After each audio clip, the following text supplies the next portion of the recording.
Guys, nandito kami sa Korea. Hindi, joke lang. Sa Lotte kami. Mukhang legit eh kasi yung mga tao dito, ano, alam nyo na. Tsaka parang ano, tsaka parang nag-enjoy sila sa lasa ng pinakain nila. Parang, alam mong authentic. And ngayon, tingin-tingin lang kami guys dito sa Lotte. Lotte Asian Grocery Store. Yun yung ano nila oh. Parang karinderya nila na ano. Legit. Hoy. Ano na naman yan? Bago na naman yan oh. Dahil mo talagang pera, madam. Naka-sale. Pingin pera. Memorial sale. Comfy siya eh. Pingin pera. Thank you. Kung puro ano siya. Wala siya. Ano, overtime. Wala nga eh.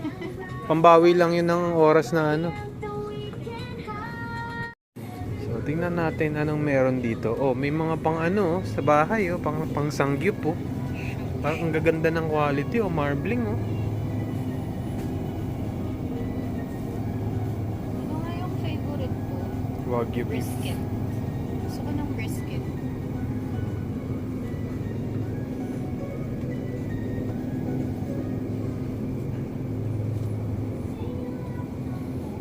Ito talaga pupuntahan kapag ano, no, gusto mo magsangyup sa bahay.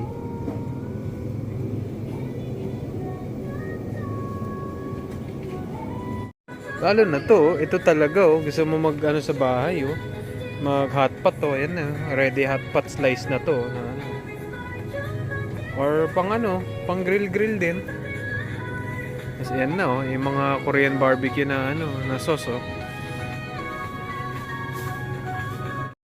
What's up guys? Dito tayo sa Dick's Sporting Goods. Tingnan itong mga Jordan oh, nagkalat na oh. Dati wala tayong makikita mga ganyan dito. Ano yan eh, raffle yan eh sa mga ano eh, mga concept store online eh. Hi guys, dito kami sa Silver Spring. Ang ganda ng outfit mo ah. Outfit check. Outfit check. Outfit check. Fit. Jollibee.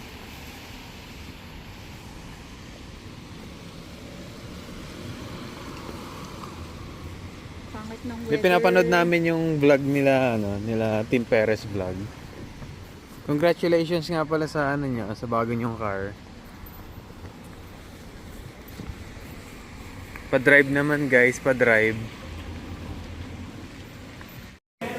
Order pa lang kami. Syempre yung ano, chicken and spaghetti. Buti pa guys dito sa Amerika, oh, yung Jollibee may in collaboration with Final Fantasy online. And of course, syempre, yan no.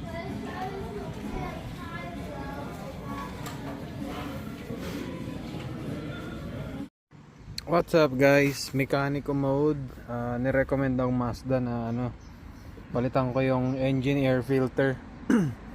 Kina-charge ako ng parang $70 eh, nabili ko lang to sa ano, hindi naman sa Amazon nabili ko lang yung mga ano, genuine parts sa isang reliable na online source na Mazda rin yung parts no. $60 sa dalawa na, so why not, diba?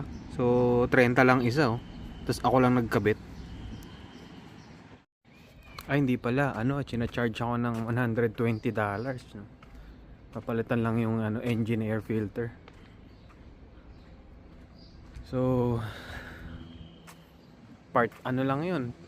Parts lang yun. Tapos may labor pa. So, kung kaya nyong ano, madali lang naman mag-YouTube eh.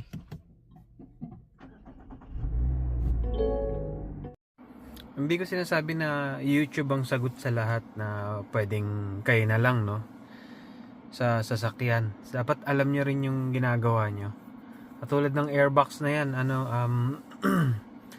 kailangan hindi nyo i-dismantle lahat no? Kasi baka may ma-dismantle kayo na sensor ng air and fuel mixture sensor. hindi tatakbo hindi aandar yung sasakyan nyo kapag na accidentally na ano nyo yun, na unplug nyo yun. For example lang naman, no. Pero kung gusto niyo i-attempt, manood kayo ng mga full instructions, no, sa YouTube. And kailangan ng lakas ng loob. Actually, yung nagpa-service ako, sinachargean ako sa palitan yung wiper blades, cabin air filter, tsaka engine air filter. So, in-order ko na lang siya online. May in-order ako dati cabin air filter, 4 na peraso na, parang kano nga ba yun? Parang $40 eh. So, not bad. Pinalitan ko na nga rin pag uwi ko galing galing service center. Tapos yung engine air filter, kararating lang naman ng shipment ngayon. So, pinalitan ko na. And, nag-order ako ng mga wiper blades sa Amazon. So, naikabit ko na. Okay na, ox naman. So, kung iaasa nyo lang lahat no sa service center, including wiper blades, engine air filter, cabin air filter, siguro it will cost around parang kulang-kulang 300. So isipin nyo natipid ko, no, hindi ako gumastos ng more than 300, no, or more than $200 para dun sa mga yun lang, at kayang-kaya ko naman ikabit at ako na lang. Hindi ko nire-recommend yan, no, kasi kung gusto nyo talagang genuine parts na talaga parang all or rig, pwede nyo naman asa sa kanila. Pero kung ako, feeling ko ridiculous yung amount na yun. Dapat courtesy na nila yun kung wiper blade lang naman dapat kanila na lang yun. Yung cabin air filter at saka engine air filter, may intindihan ko pa. Pero marami na bibili online. Tingnan nyo lang mga genuine parts, tapos kayo na lang magkabit. Sipin nyo yun, nakita nyo yung tinanggal ko kanina na engine air filter, oh. Ngayon yung urig. So ito, tignan nyo to. Urig na urig din to. Piruin nyo, no? Papakabit kayo nito, no? Papalitan nila nito, $120. Tapos labor pa. What's up guys? Walking lang kami ni Nika, no? Anong oras? Ay 5 pa lang naman, wala pang 5:30, almost 5:30 na siguro ng hapon. So gusto ko lang makapag-react, no. Nakakalungkot lang kasi may mga rin, no, may mga Pilipino na may mga kababayan tayo na pag nanonood sa mga, or should I say na pag nakikita yung mga umaasensong mga Pinoy dito sa Amerika, na parang ang bitter pa. Meron kasi akong fina-follow na parang silent follower lang ako. Merong sikat na rin na content creator na rin, USRN din sa Facebook and YouTube. So nakikita ko lang na ang daming di magandang comment na sa mga, may isa siyang post doon na parang ang daming hate comments. Tapos lang naman, wala naman ako nakikitang mali, kasi pinapakita lang niya yung mga na-invest niya. Parang ang tingin na tuloy ng tao sa kanya parang nagyayabang. Hindi ko tinitignan na ganun yun, no? Pero pinapakita lang naman ng nurse na ito ng potential. Isipin nyo guys, pinapakita niya yung potential na pwede rin mangyari sa buhay nyo bilang isang Pinoy na nurse dito sa Amerika. Siguro kilala nyo yung na yon, content creator na yon.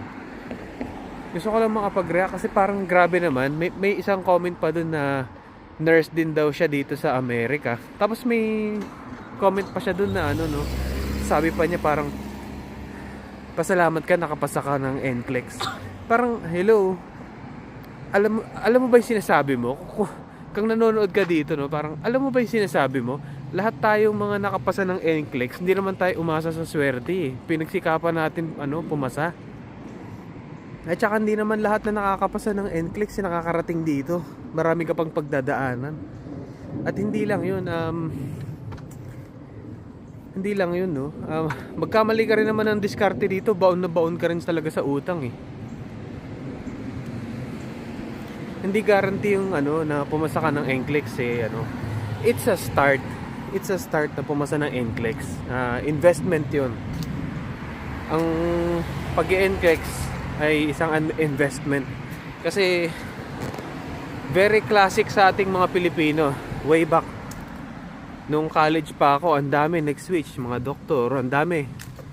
Yung mga non-healthcare nag-switch sa nursing para makarating dito sa Amerika. Noon kasi talagang Amerika ang mecca ng ano yun, buhay ng Pilipino as nurse eh. Pag sinabing nagna-nursing ka, 'di ba, parang very ano ya, very common na yung sasagot sa'yo. Alam ko bakit ka nursing, mag-Amerika ka. Ganun. Kasi very promising naman talaga yung ano eh, buhay na magkakaroon ka dito eh. So hindi lang yun, no. Marami pang mga comment na hindi ko maintindihan bakit ganun, utak Pilipino. Meron pa doon ano, sabi na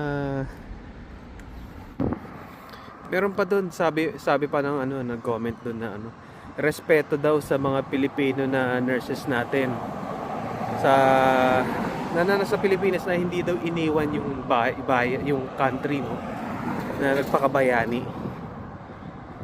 Actually wala naman talagang binabastos tong taong to eh. Pinapakita lang niya talaga yung potential. Paulit-ulit ako eh. Pinapakita namin lahat dito sa inyo yung potential na buhay na pwede magkaroon kayo.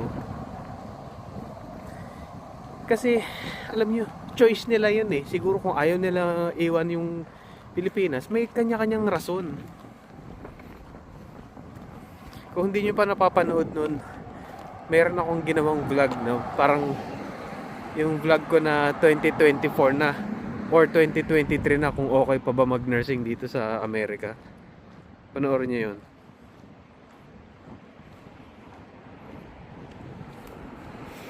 So, alam nyo kung sino talagang bastos dito. Yung ano, gobyerno natin. Pwede naman ano eh. Pwede naman tayong hindi umalis sa Pilipinas eh.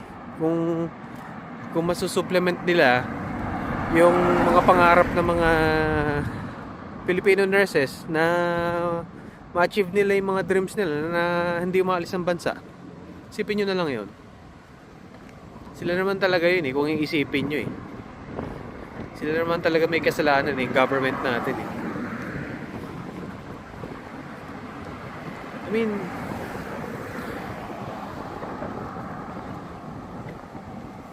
tsaka ano, wag na natin pagtakpan yun kasi totoo naman talaga eh. Magkano sahod ng nurse doon? Hindi nga natin kayang bayaran kung ano yung pinaaral sa atin eh. Kung diyan ka lang eh.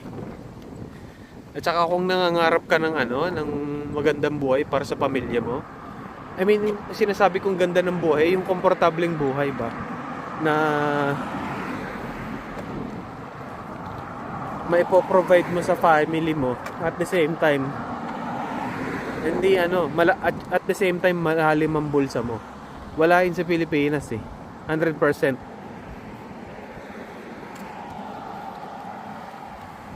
Tsaka isipin niyo, nakakalungkot ano. Oh, nurse ka sa Pilipinas, gusto mo magkaroon ng sasakyan. Hindi ka pa utangin ng bangko, alam nilang nurse ka lang eh, kasi alam nila yung ano eh. Alam nila yung sahod ng nurses. Ba? Parang wala silang seguridad na makakabayad ka ng uutangin mo dahil nurse ka lang eh. I mean, ito naman talaga yung katotohanan eh. Actually guys, don't get me wrong, hindi ako white knight na pinagtatanggol yung ano no, yung YouTuber na yun no. I mean, ayoko sana gumawa nun, pero nakaka-bother lang din kasi hindi lang ako makapaniwala na ano no, ang daming mga nanonood ng mga nursing vlogs ng mga tulad namin na mga Filipino RNs na pinasok ang Amerika at pinapakita sa inyo kung buhay na meron kami dito na pwedeng magkaroon din kayo. Hindi namin kayo iniinggit. Pinapakita lang namin sa inyo kung anong buhay na pwede magkaroon kayo dito. At saka ito pa, ito visit ako sa mga gantong comment, no? Parang saka ka magyabang kung kinash mo yung bahay mo. Parang pwede mo magbura. Sorry kasi may pambayad yung tao eh. Bakit hindi? Diba? Yun lang masasabi ko eh. May pambayad yung tao eh. Siguro yung taong yun eh, hindi nagbabayad ng utang, no? Nakapag-comment siya ng ganun. And guys, I just want to apologize na nakapag-react ako ng ganun. Ako naman, wala naman ako maipagyayabang kung hindi. Komportable kami dito, kami ni Nika. Wala kaming inaalala. Hindi kami kapos. May pambayad kami. Komportable kami. Hindi kami nangiistorbo ng ibang tao dahil kami parang kailangan namin ng pambayad na gano'n. Hindi, komportable kami. Wala kaming meron kami mga emergency fund na just in case na may mangyari sa amin, meron lagi ready. Akala niyo siguro lahat ng taong umuutang hindi marunong magbayad. Siguro yung taong yun gano'n, hindi marunong magbayad. Parang ewan lang, no, magko-comment ka ng gano'n. Saka magmayabang kung kinash mo yung pambayad mo dyan sa bahay mo. Parang ingot lang. Balik tayo dun, no, sa nagsabi ng saka magmayabang kung kinash mo yung pambili mo ng bahay mo. Alam nyo, dito sa Amerika, napakahalaga ng dito, credit score. So, pag bibili ka ng bahay, titignan yung credit history mo. Hindi ka magkakaroon ng credit history kung hindi ka pa umuutang. At hindi nila nakikita kasi nila yung parang yung behavior ng isang tao magbayad ng mga utang niya. Doon tinitignan kung okay ka magbayad. So paano ako magkakaroon ng credit history? Yun. Mangungutang ka, kung bibili ka ng mga kung ano-ano. Uutang ka at magbabayad ka. Walang alam tong mga nagko-comment na to. Ayan, pagbigyan niya na ako guys. Senyalis lang to na wala na akong may content.